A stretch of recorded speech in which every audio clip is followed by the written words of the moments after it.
Our story begins with the city of Mecca.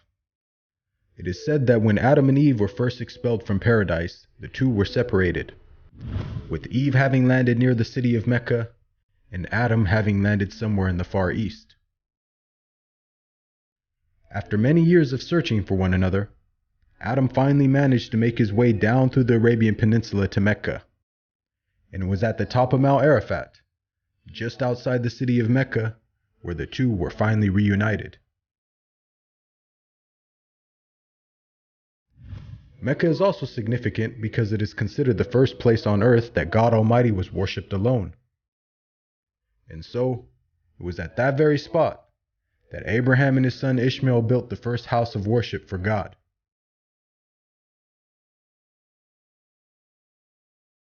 In honor of this, God Almighty had built in the heavens a similar structure for the angels. And it is said that every day, 70,000 angels come to that building to perform their prayers and then leave, intending never to return again.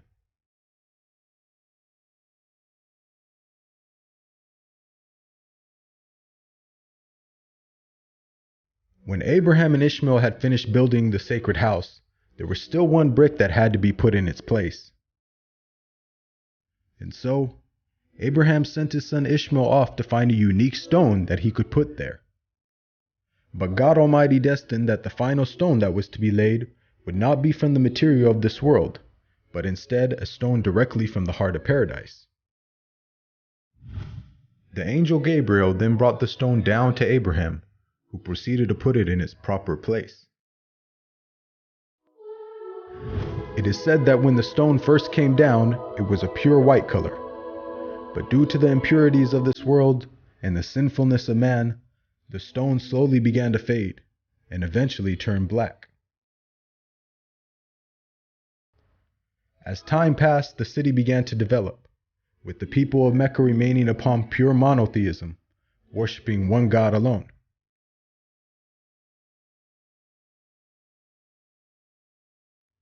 This despite the fact that their neighbors in Egypt, Mesopotamia, and the Levant had been practicing paganism for centuries.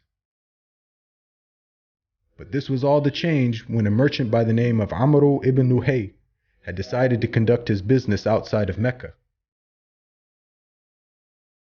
Amr then proceeded to journey northwards until he reached the lands of Levant.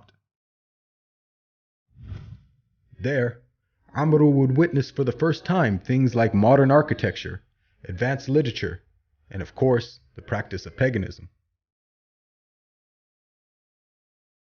Amr was so impressed by all that he had seen that before leaving, he asked if he could take one of the idols back home with him.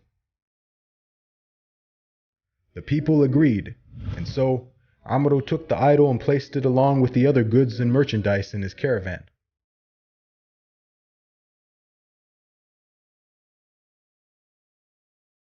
He then set out southwards, back towards the city of Mecca. When Amr arrived back home, he immediately took the idol and placed it right in front of the sacred house. He then proceeded to tell the people that this was now going to be the God that they worship. Sadly, this concept faced little, if no resistance.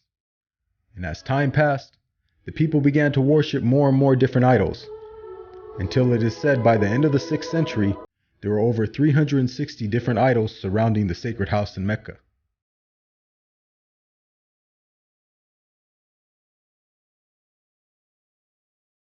As the years passed and paganism became more prominent throughout the world, the people who still practiced monotheism knew that the coming of a new prophet was close at hand. And so, either through deductive reasoning or through interpretation of their holy text, many had concluded that the Arabian Peninsula was the most probable place God would send his new prophet. For at the time, the Roman Empire and the Persian Empire had extremely repressive governments and were hostile towards any type of rebellion, be it ideologically or politically.